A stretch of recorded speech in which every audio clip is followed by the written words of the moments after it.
परमेश्वर गुरु परब्रह्म स्वामी गुरुदेव महेश्वरा तमेव माता च पिता तमेव बंधु च सखा तमेव विद्या च धर्मं तमेव मम देव देव देव वंदो चरण सरोज गुरु मुद मंगलाकार जय सेवत नरवतियां भवसागर से पार गुरु जी के सिमरन मात्र से नाशत विघ्न अनंत तासे सर परम में ध्यावत है सब संग आप प्रकटे जगत में जीव का निस्तारने शब्द नाव बनाए सुंदर जीविका को तारने नम्रता और दीनता से भेंट सतगुरु लीजिए मैं हूँ शरणागत तुम्हारो भाव से अपना कीजिए।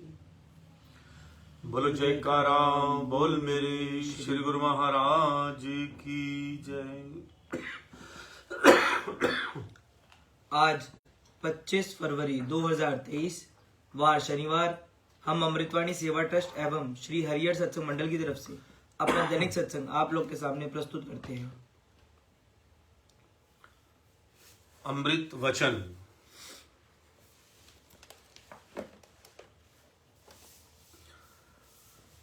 ये अमृत वचन है, जरूर सुने। एक एक वचन जो है एक महापुरुषों के सत्संग का निचोड़ होता है।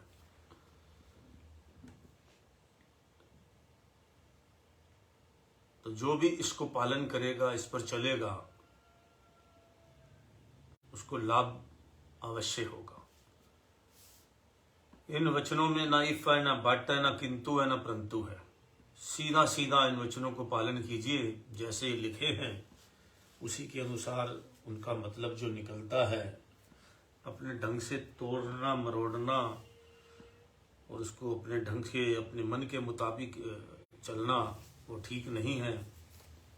जैसे सुने वैसे समझे। जिनके द्वार पर सैकड़ों झुककर प्रणाम करते थे, आज उनका नाम भी किसी विरले को स्मरण है। तुम भी इस अस्थाई शान व सम्मान के पीछे पड़कर धोखा ना खाओ। जितने भी दुनिया में लोग जो हैं, जिनका बड़ा मान सम्मान हुआ है, घोड़ों पर चलते थे, बड़े बड़े उनके आगे पीछे नौकर चाकर, दुनिया भर का सिस्टम था। आज उनका नाम भी कोई नहीं लेता।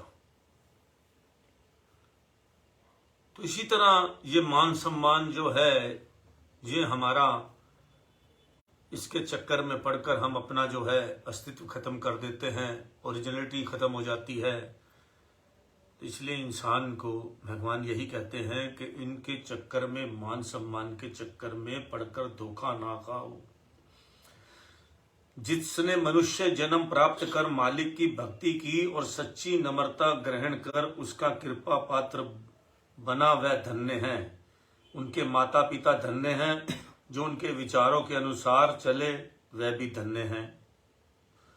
अत्यंत खेद की बात है कि अन्य कार्यों में निपुणता प्राप्त कर भक्तिहीन मानव यहाँ से खाली जाता है।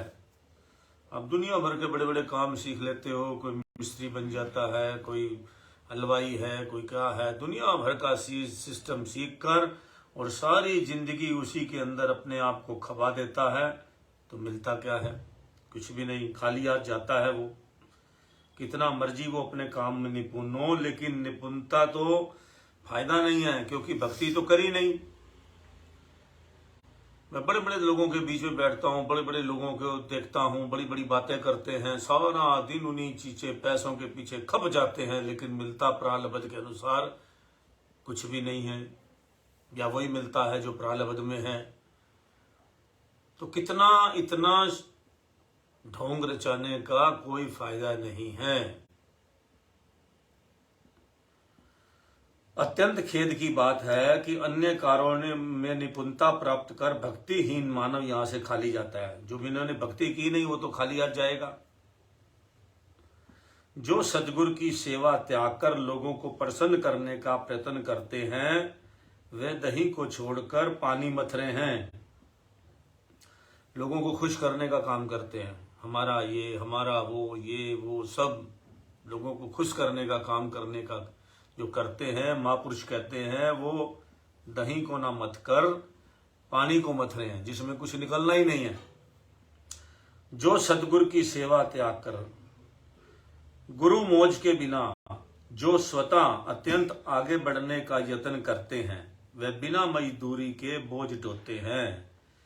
जो गुरु की मौज के बिना, जो गुरु कहे उसके अलावा भी उसको ना करके वैसे ही अपने मन से सेवा करते हैं या अपने आप, तो वो समझो कि बिना मजदूरी के बोझ ढोते हैं। कई छोटों पर दबाव डाल स्वयं को श्रेष्ठ समझते हैं, परंतु श्रेष्ठ तो वही है जो प्रेम और नम्रता से परिपूर्ण है।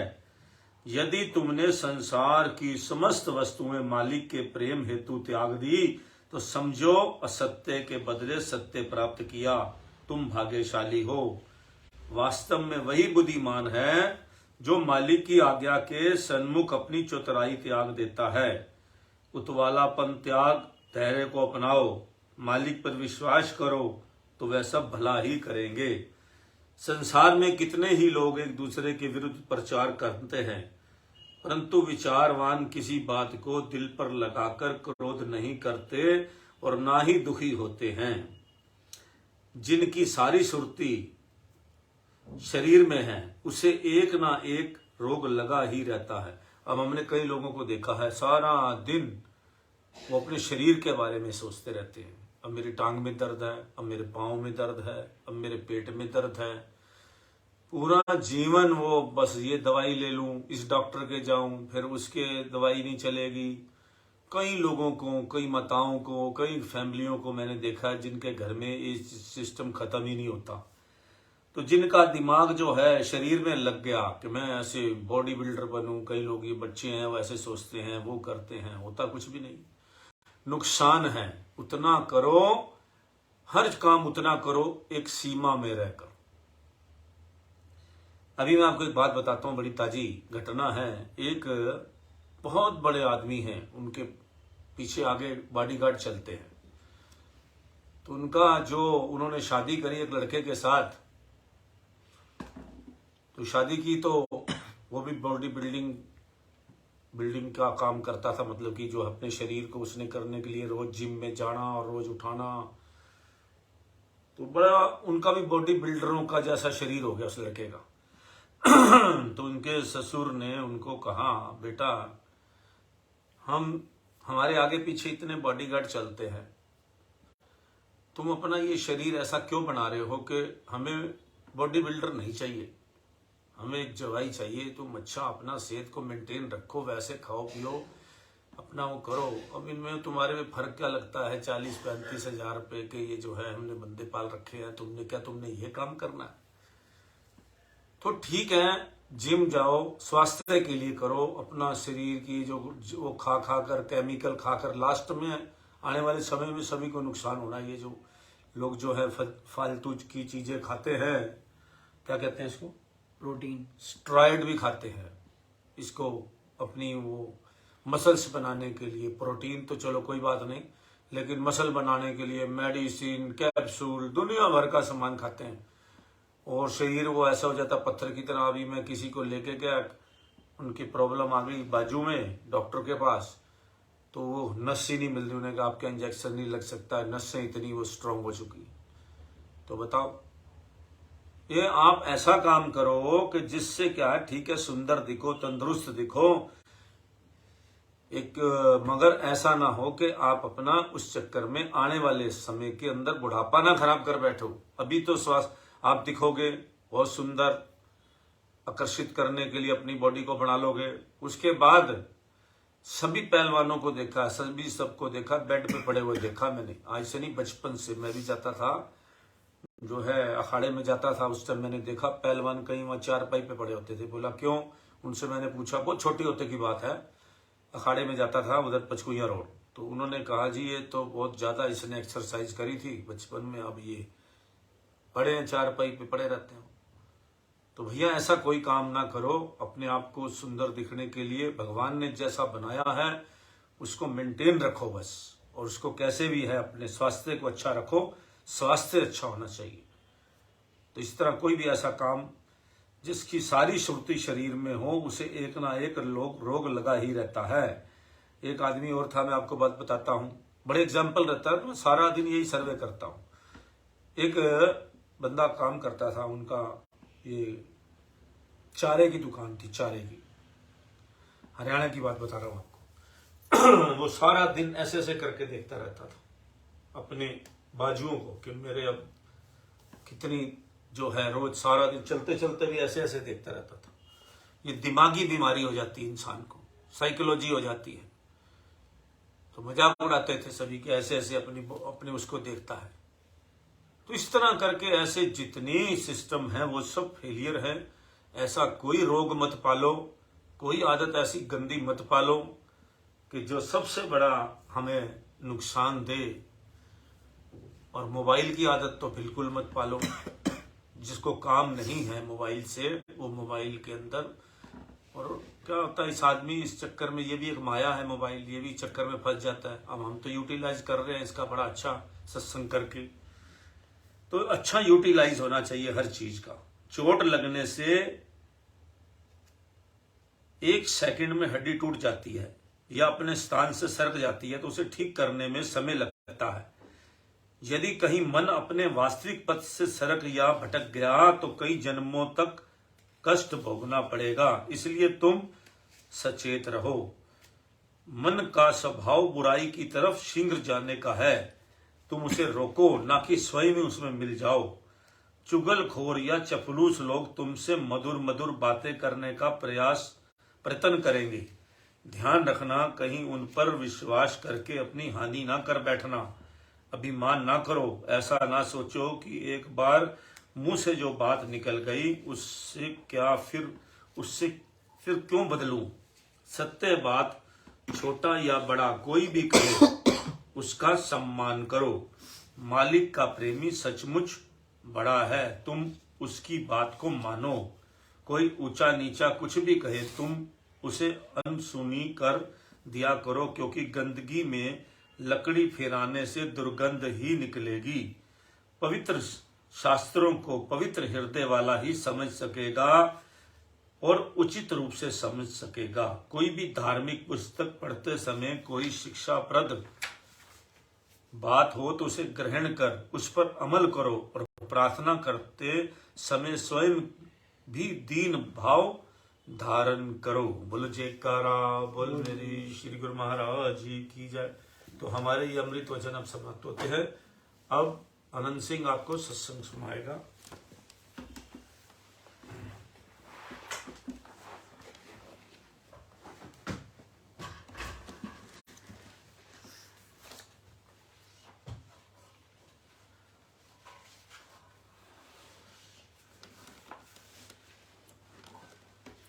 सत्संग।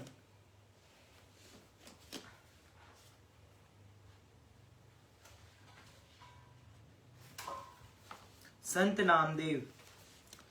भगवत प्रेम की प्राप्ति में पूर्व जन्म के संचित सुख संस्कारों से अत्यधिक सहायता मिलती है। जिस मनुष्य के पिछले संस्कार अति उत्तम और श्रेष्ठ होते हैं, उसकी वृत्ति बाल्यकाल से ही भक्ति की तरफ प्रवृत्त होने लगती है। पूर्ण संत सद्गुरु की प्राप्ति, संत महापुरुषों का सत्संग, शास्त्रों व ग्रंथों के स्वाध्याय से जगी हुई आत्माओं के विचार स्वतः ही ऊपर उठने लगते हैं। पूर्व जन्मों के संचित संस्कारों के विषय में भगवान श्री कृष्णचंद्र जी महाराज अपने सखा अर्जुन को योग भ्रष्ट जन अधूरी साधना के विषय में इस प्रकार फरमाते हैं। जैसे मनुष्य किसी काम को शुरू करता है, लेकिन रात्रि होने तक उस कार्य के संपूर्ण न होने पर वह उसे अधूरा ही छोड़कर सो जाता है। प्रातःकाल होने पर वह व्यक्ति सर्वप्रथम उसी अधूरे पड़े हुए काम को ही पूर्णता देता है। इसी प्रकार कोई भी मनुष्य जिसके विचार प्रभु भक्ति की ओर लगे होते हैं और एक जन्म में वह यह कार्य पूरा नहीं कर पाता, तो आगामी जन्म में कुदरत उसकी इस कार्य में सहायता करती है। ऐसे योग भ्रष्ट जन किसी भक्तिवान तथा उत्तम विचार रखने वाले मनुष्य के घर में जन्म लेते हैं। भावी की तरफ से ऐसे उपाय रचे जाते हैं जिससे वे शीघ्र ही अपने मनोरथ में सफल हो जाते हैं। तनिक सा इशारा ही उनके जीवन में महान परिवर्तन ला देता है। इसी प्रकार के सैकड़ों प्रमाण इतिहास में मिलते हैं। जैसे सौतेली माता के एक ही कटु वचन ने बालक ध्रुव की जीवन धारा को बदलकर उसे सर्वोत्कृष्ट अमर पद तक पहुंचा दिया। उत्तम संस्कार तो प्रथम ही ध्रुव अपने साथ लाया था, परंतु माता का एक ही वचन उसके जीवन परिवर्तन उपकरण बन गया। इसका प्रमाण तो ऐसा समझना चाहिए जैसे तैयार गर्म दूध में जरा सा जामन लगा दिया जाए तो थोड़ी ही देर में वह दूध दही के रूप धारण कर लेता है। ठीक इसी प्रकार पूर्व शुभ संचित संस्कार वाले मनुष्य को भक्ति भाव की तरफ करने वाली तनिक सी प्रेरणा भी उसके जीवन को आदर्शमय बना देती है। ऐसी भाग्यशाली आत्माएं मालिक के चरणों में प्रेम भक्ति की प्राप्ति अपने आचरण में जीवन से अनेकों को सन्मार्ग दर्शाती है। इन भद्र आत्माओं को संत महात्माओं की उच्च श्रेणी में निवास होता है। संत नामदेव जी का पूरा इतिहास तो बहुत लंबा है, लेकिन यहाँ पर उनके जीवन की एक दो आदर्शमय घटनाएं ही दी जा रही हैं, जिन्हें पढ़कर सर्वसाधारण इस बात से परिचित हो जाएंगे कि होनहार बिरवान के होत चिकने पात की उक्ति के अनुसार योग भ्रष्ट आत्माओं के लक्षण बाल्यकाल से ही प्रकट होने लगते हैं, जिसका स्पष्ट प्रमाण इस तरह दिया गया है। संत नामदेव जी एक छिपे के लड़के थे। छिपा उसको कहते हैं जो कपड़ा छापने का काम करता है। इनके माता पिता विधाता से अल्पायु लेकर आए थे, अतएव इस अनाथ और अबोध बालक का लालन पालन इनके नाना नानी ने ही किया था। इनके नाना का नाम वामदेव था। वे प्रभु के अनन्य भक्त थे। बिना अनुपस्थिति किए ये प्रतिदिन ठाकुर जी की पूजा करते, उन्हें भोग लगवाते, तत्पश्चात हर्षित हो प्रभु प्रेम के सुरीले गीत गाते। पूजा का ये समस्त कार्य वे प्रभात के समय ही किया करते थे। नामदेव जी अभी शिशु ही थे, अतः वे प्रातः सोए ही रहते।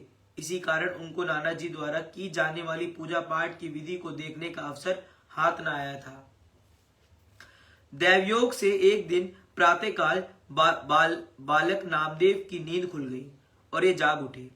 प्राय छोटे शिशु निद्रा से उठने पर जिस प्रकार की चेष्टाएं करते हैं, इसी प्रकार बालक नामदेव भी आंखें मलते हुए उच्च स्वर में नाना नानी पुकारने लगे। उस समय इनकी आयु 8-9 वर्ष की होगी। इन्हीं ऊंची आवाज में बोलते देख नानी ने कहा, बेटा जोर से मत बोल, तेरे नाना जी पूजा कर रहे हैं, नाराज होंगे। लड़के में भक्ति के संस्कार पूर्व से वैसे ही दबे पड़े थे, जैसे राख में दबी चिंगारी जो कि हवा के एक झोंके से ही धधक उठती है। यह नानी के मना करने पर चुप हो गए और एक कोने में खड़े होकर नाना द्वारा की जाने वाली पूजा विधि को देखने लगे। इनके नाना सबकी आंख बचाकर पूजा का कार्य संपन्न किया करते थे। इसी कारण बालक नामदेव सभी कुछ तो ना देख पाया, परंतु उसके छल कपट रहित नन्हे हृदय में पूजा करने की महानता के विचार घर कर गए। जब नाना पूजा पाठ से उठे तो नामदेव ने प्यार भरे सरल शब्दों से में पूछा, पिताजी आप नित्य प्रति ठाकुर जी को जो पूजा आराधना करते हैं वे भोग लगवा नहला धुलाकर पूजा करना व भोग लगवाना, नित्य प्रति ठाकुर जी की जो पूजा आराधना करते हो वह हमको भी बताओ। बालक की प्यार भरी बातें सुनकर वामदेव बोले, बेटा जब मैं किसी कार्यवश अन्य स्थान पर चला जाऊं तब तुम ठाकुर जी को नहला धुलाकर पूजा करना व भोग लगवाना। यह सुनकर नामदेव उस समय तो चुप हो रहे, परंतु उनके भक्ति प्रेम से भरे विचार हृदय में बल पकड़ते गए। अब तो उनका ये नित्य नियम ही बन गया कि प्रतिदिन जल्दी उठकर जिस स्थान पर नानाजी ठाकुर जी की पूजा करते थे, एक कोने में खड़े होकर बड़े प्रेम से भगवान के दर्शन भी करते और अपने नाना के द्वारा की जाने वाली पूजा विधि को देखते और उनकी भजन वाणी को भी सुनते। एक दिन इनके नाना जी को किसी कार्य से बाहर जाना पड़ा। उन्होंने ठाकुर जी की मूर्ति को साथ लिया तो ये देखकर बालक नामदेव बोला, पिताजी आप किसी दूसरे स्थान पर जा रहे हो तो आपकी अनुपस्थिति में ठाकुर जी की पूजा मैं करूंगा, और ऐसा करने के लिए आपने मुझसे पहले वादा की भी किया था। वामदेव जी बच्चे की भोली बातें सुनकर हंस दिए और अपने झोले में से पूजा की सामग्री व बाल गोपाल की मूर्ति निकालकर ताक पर रख दी। पुनः नामदेव जी से कहा, बेटा कल प्रातः तुम ठाकुर जी को नहलाकर उनकी पूजा करना तथा भोग लगवाना। यह सुनकर नामदेव दिल में बहुत खुश हुआ कि लंबी प्रतीक्षा के उपरांत ठाकुर जी को नहलाने धुलाने की सेवा का सुअवसर हाथ लगा। नाना जी तो बाहर चले गए। इधर संध्या होते ही नामदेव अपनी नानी के पास सो रहे और सोते हुए पूजा के विचार अपने दिल में दृढ़ करते गए। अभी आधी रात ही हुई थी कि उनकी आंख खुल गई। प्रेमी को भला नींद कहाँ, कहने लगे, नानी चल ठाकुर जी को उतार दे, मैं पूजा करूंगा। नानी बोली, बावले अभी रात है, सो सुबह उठकर पूजा कर लेना। नानी की बात सुनकर नामदेव चुप ही लेट गए, परंतु नींद उनकी आंखों में पंख लगाकर उड़ चुकी थी। रह रहकर कई बार नानी को जगाया। नानी ने कहा, तूने मेरी नींद ही खराब कर दी है नामे, अभी रात बहुत शेष है, जब प्रभात होगी तब पूजा कर लेना। शनैः शनैः रात्रि ने विदाई ली और उषा काल का आगमन हुआ। बालक नामदेव ने नानी को जगाया। शीतकाल के दिन थे। ओस के ठंडे पानी में नामदेव ने पहले स्वयं स्नान किया। नानी बालक के भक्तिभाव को देखकर मन ही मन प्रसन्न हो रही थी। बालक के कहने पर ठाकुर जी को ताक पर से उतारकर बालक के हाथ में थमा दिया। नामदेव ठाकुर जी के विग्रह को विराजमान करके आसन मारकर वहीं बैठ गए और नानी से कहा, तू यहाँ से चली जा, मैं अकेले ही पूजा करूंगा। हाँ, भोग के लिए थोड़ा सा दूध दे जाना। यह सुन बुढ़िया मुस्कुराती हुई वहां से चली गई और लौटकर दूध का कटोरा बालक के हाथ में देकर पुनः गृह धंधों में व्यस्त हो गई। नामदेव ने पहले ठाकुर जी को नहलाया, कपड़े से विग्रह पोंछा, पुनः एक वस्त्र उन्हें उड़ा दिया, चंदन लगाया, फूल चढ़ाए, फिर आरती उतारी। यहाँ तक तो कुछ विशेष वार्ता नहीं, क्योंकि यह तो साधारण बातें थी, लेकिन जो असाधारण बात इन्होंने कर दिखाई वह यह थी कि जब भोग लगवाने का समय आया तब नामदेव ने दूध का कटोरा आगे करके कहा, लो ठाकुर जी भोग लगाओ। मगर भगवान की मूर्ति कहाँ भोग लगाती है। 10 मिनट, 15 मिनट, 20 मिनट, धीरे धीरे आधा घंटा बीतने को आया, लेकिन मूर्ति अपनी जगह पर अविचल ही बनी रही। यह देख नामदेव जी घबराए और विनय करने लगे, ठाकुर जी तुम भोग क्यों नहीं लगाते, क्या दूध कम है? मेरे विचार से तो ये तुम्हारे लिए काफी है, क्योंकि तुम छोटे से तो हो, कितना दूध पी लोगे? अच्छा, यदि नहीं मानते तो पहले इतना दूध पी लो, फिर मैं नानी से और मंगा लूंगा। यद्यपि अंतर्यामी भगवान उसकी भोली भोली बातें सुनकर भीतर से प्रसन्न तो हो रहे थे, लेकिन प्रत्यक्ष रूप में उन्होंने चुप्पी साधी हुई थी। यह देख नामदेव जी ने समझा, कदाचित ठाकुर जी मुझसे रूठ गए हैं, अतः पुनः प्रार्थना करने लगे, मैं तो अबोध बालक हूँ, ठाकुर जी तुम्हारी पूजा की विधि को क्या जानूं, मुझ पर दया करो और ये दूध अवश्य पी लो। परंतु मूर्ति तो पहले की भांति अविचल बनी रही, उनमें किसी प्रकार की चेष्टा ना हुई। बोले बोले बच्चे को क्या मालूम है कि नानी जो प्रचलित रीति के अनुसार भोग लगाया करते थे। सरल हृदय बच्चे ने यह सुना था कि ठाकुर जी दूध पीते हैं। जब मूर्ति ने इनके बार बार कहने पर भी दूध ना पिया तो इनके कोमल हृदय पर असहनीय ठेस पहुंची। बेचारे रोते भी जाते और साथ साथ मिन्नतें भी करते जाते। वे ठाकुर जी के आगे हाथ बांधकर गिड़गिड़ाए, परंतु उनका हृदय ना ही पसीजा। इसी प्रकार करते करते 1 घंटे गुजर गए, 2 घंटे गुजर गए, 3 घंटे गुजर गए। बालक को अपने खाने पीने तक का ध्यान न रहा। उस पर तो केवल एक ही धुन सवार थी कि ठाकुर जी जब भोग लगाएंगे तभी मैं कुछ खाऊंगा, परंतु ठाकुर जी थे कि चुप। नामदेव ने भरसक प्रयत्न किया, कहने लगा, बहुत अच्छा, अगर तुम दूध ना पियोगे तो मैं भी आज कहीं नहीं जाऊंगा, तुम्हारे कारण उपवास करूंगा। बेचारे घंटों पड़े रहे, परंतु ठाकुर जी को इन पर तनिक भी दया न आई। नामदेव जी को अपने कृत्य पर लज्जा हो गई, समझे मैं बड़ा पापी हूँ, तभी तो ठाकुर जी मेरा लाया हुआ दूध नहीं पीते, जबकि नाना जी के साथ हाथ लगाया और दूध नित्य प्रति पीते हैं। अस्तु, मैं तो अपने जान दे दूंगा। इतना कहकर पास में पड़ी हुई कटार उठाई और गले में घोंपने के लिए ऊंची करके ये वचन बोले हैं, हे भगवान, अगर आप भोग नहीं लगाते तो इससे मेरा मरना ही अच्छा है। उसी समय मूर्ति ने अनायास एक हाथ निकालकर इनका कटार वाला हाथ पकड़ लिया और दूसरे हाथ से भगवान दूध का कटोरा उठाकर गट गट पीने लगे। सच है प्रेम का मार्ग, कुर्बानी का मार्ग। जब तक प्रेमी स्वयं को प्रीतम के ऊपर निछावर नहीं कर देता, तब तक वह इस मार्ग में सफलता प्राप्त नहीं कर सकता। जैसे कहा है, कबीर बाठी प्रेम की बहुतक बैठ आए, सिर सौंपे तो पीवसी नातर पिया न जाए।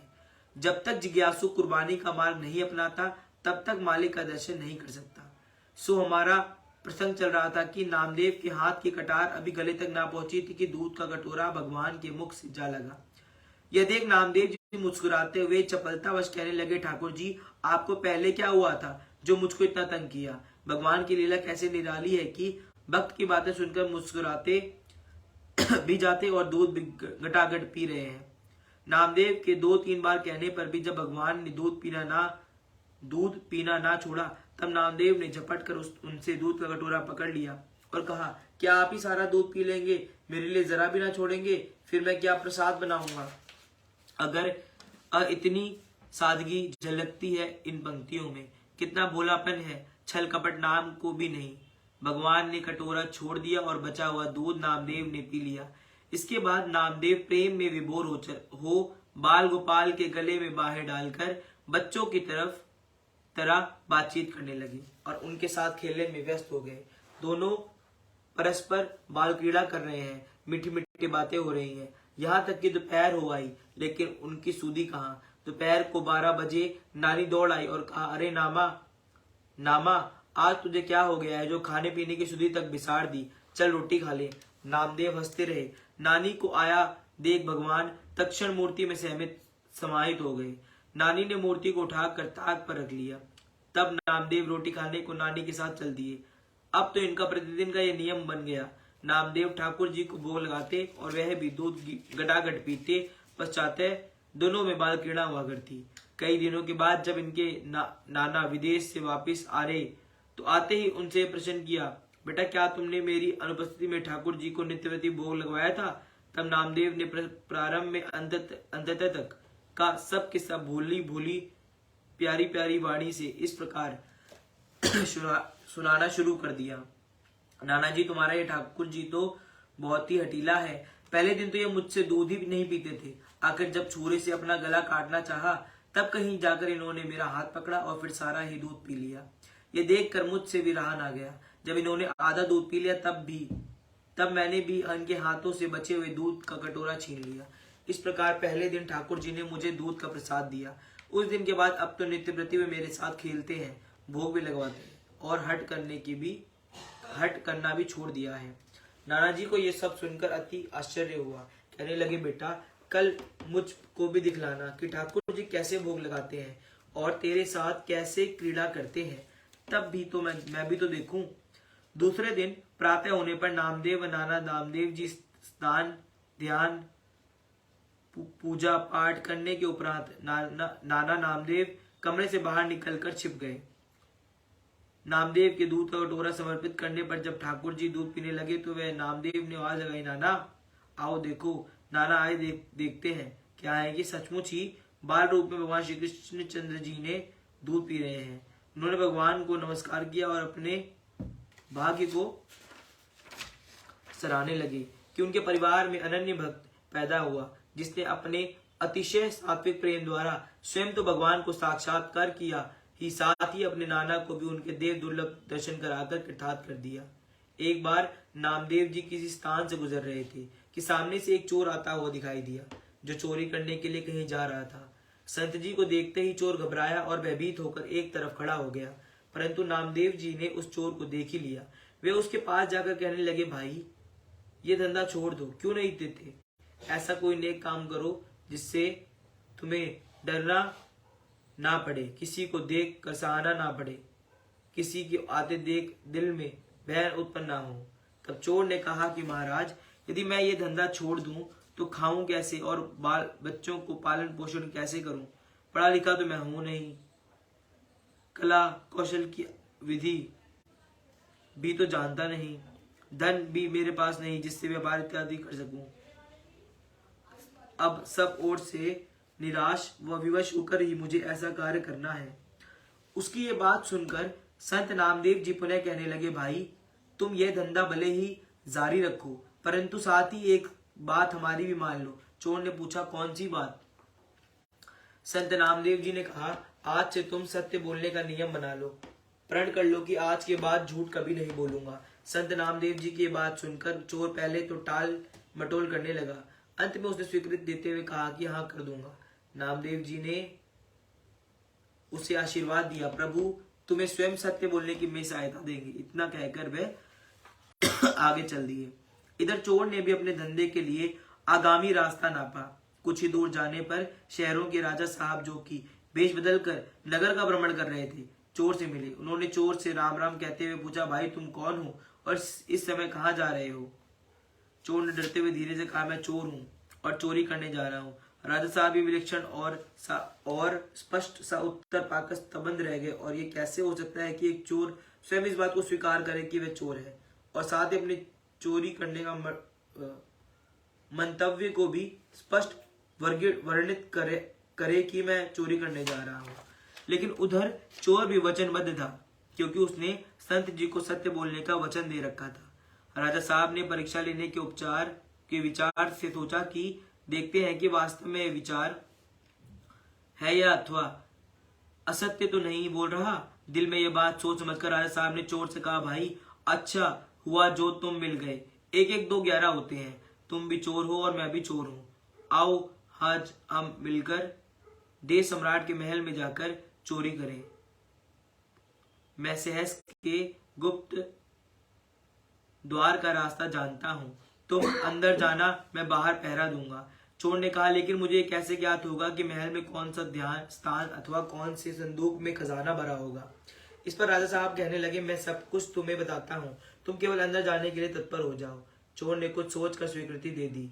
तब राजा साहब चोर को लेकर राजमहल की ओर चल पड़े।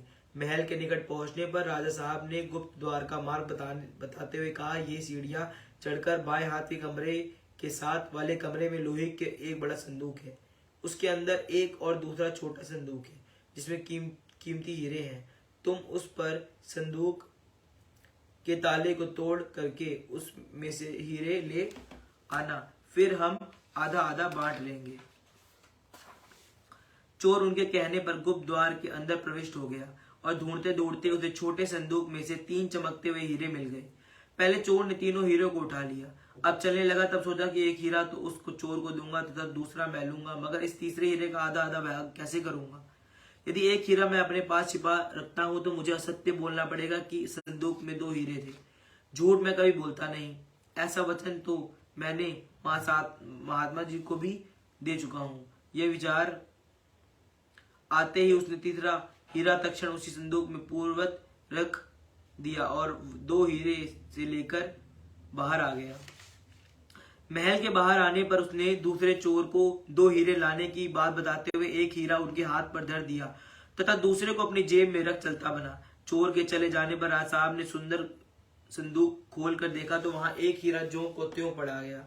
सोचने लगा कि ये अजीब चोर है, जबकि चोर भी चोरी भी करता है और सत्य भी बोलता है। कितना ईमानदारी होता है। दूसरे दिन राजा साहब ने मुख्यमंत्री को बुलाकर महल में चोरी होने की सूचना दी और कहा कि मंत्री जी, रात को कोई चोर गुप्त द्वार से आकर संदूक में से मेरा सामान चुरा ले गया, अतएव उसे पकड़ने का शीघ्र ही प्रबंध करें। राजा की आज्ञा पाते ही मंत्री ने थानेदार को चोर पकड़ने का आदेश दिया। आखिर पुलिस उस चोर को गिरफ्तार कर राज दरबार में ले आई। राजा साहब चोर को देखकर मन ही मन अति प्रसन्न हुए। चोर से सब कुछ पूछने पर कल रात महल में से कोई चोर गुप्त द्वारा से आकर ही चुरा कर ले गया। तुम्हें इस विषय में कुछ ज्ञात है? चोर को उस समय संत श्री नामदेव जी को दिया गया। अपने सत्य बोलने का वचन स्मरण न हो आया। तब उसने हाथ जोड़कर कहा, हुजूर, चोरी तो मैंने ही की है, जो दरुण आप दें मैं हर प्रकार की सजा भुगतने को तैयार हूं, परंतु मेरे साथ एक अन्य साथी भी था। उसने ही मुझे गुप्त राज द्वार से अंदर जाने का मार्ग बतलाया था। राजा साहब ने पूछा, वह कौन था? चोर ने उत्तर दिया, महाराज, मैं उसको नहीं जानता, कारण कब्ज रात ही प्रथम उसके साथ मेरी भेंट हुई और कल ही वो मेरा साथी बना। राजा साहब ने कहा, ठीक है। तदुपरांत राजा साहब ने प्रधानमंत्री को आदेश दिया, मंत्री जी, वह संदूक ले आओ। आज्ञा पाकर मंत्री संदूक लेने गया। भीतर संदूक खोल कर देखा कि उसमें एक हीरा पड़ा है। जे देखकर सबको मन ईमान की धुरी पर में से विचलित हो गया। सोचने लगा, चोरी तो रात को हुई है और चोर ने अपनी चोरी को स्वीकृत भी कर लिया है, फिर क्यों ना मैं ये हीरा अपने पास ही रख लेता हूँ। ये कुविचार आते ही मंत्री ने संदूक में से हीरा निकाल कर अपनी मंत्री जेब में से रखवा दिया। खाली संदूक देख राजा साहब प्रधानमंत्री की इस कुचल को तुरंत भाग गए और चोर से कहा, कल रात का सारा वृत्तांत सुनाओ। आज्ञा पाकर चोर ने रात वाली संपूर्ण घटना अक्षर सत्य इस प्रकार सुनाई। महाराज, गुप्त द्वार से मैं महल में गया, संदूक में पड़े तीनों हीरों में से 2 हीरे उठा लाया। एक हीरा इस विचार से वहीं छोड़ आया कि तीसरे हीरे को दो हिस्से किस प्रकार से होंगे, कहीं एक हीरे के लिए आपस में झगड़ा ना हो जाए। अतः मैं 2 हीरे ले आया हूँ। राजा साहब ने चोर की बात काटते हुए प्रश्न किया, कहाँ है वो 2 हीरे? चोर ने कहा, महाराज, एक हीरा जो मेरे हिस्से में है वह यह है और दूसरा हीरा मेरा साथी के पास है जिसे कि मैं भली बात ही नहीं जानता। इतने में ही राजा साहब ने दूसरा हीरा अपनी जेब में से निकालकर अन्य राज दरबारियों को दिखाते हुए कहा, कल रात को इसका पूरा साथी मैं ही था जो भेष बदलकर नगर का परिभ्रमण कर रहा था। फिर मुख्यमंत्री की ओर उन्मुख होकर कहा, तीसरा हीरा प्रधानमंत्री जी अब तुम निकालो। ऐसा सुनते ही प्रधानमंत्री के चेहरे का रंग फीका पड़ गया और कांपते हुए तीसरा हीरा अपनी जेब में से निकाला। तदुपरांत प्रसन्न हो राजा साहब ने चोर से कहा, मुझे तुम जैसे सत्यवादी और ईमानदार व्यक्ति की ही आवश्यकता है। आज से तुम मेरे प्रधानमंत्री हो।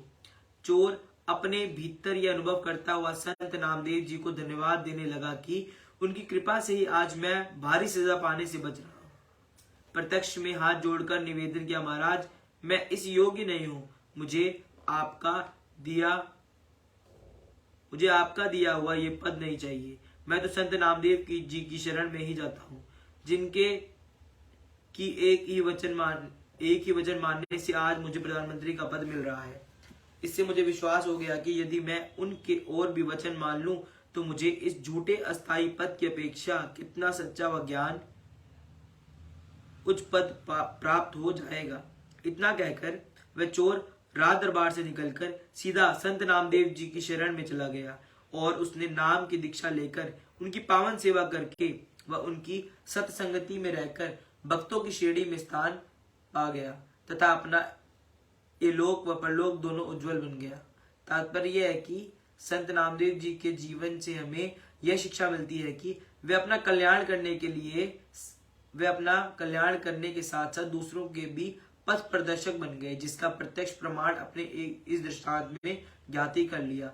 संत महापुरुष जिस जीव पर दयालु हो जाएं तो फिर उसका सुधार में क्या संदेह है। परंतु बोलो जयकारा बोल मेरे श्री गुरु महाराज की जय, बोल साचे दरबार की जय। आज हम अपना दैनिक सत्संग यहीं पर समाप्त करते हैं। राम राम, जय सच्चिदानंद, सत श्री अकाल।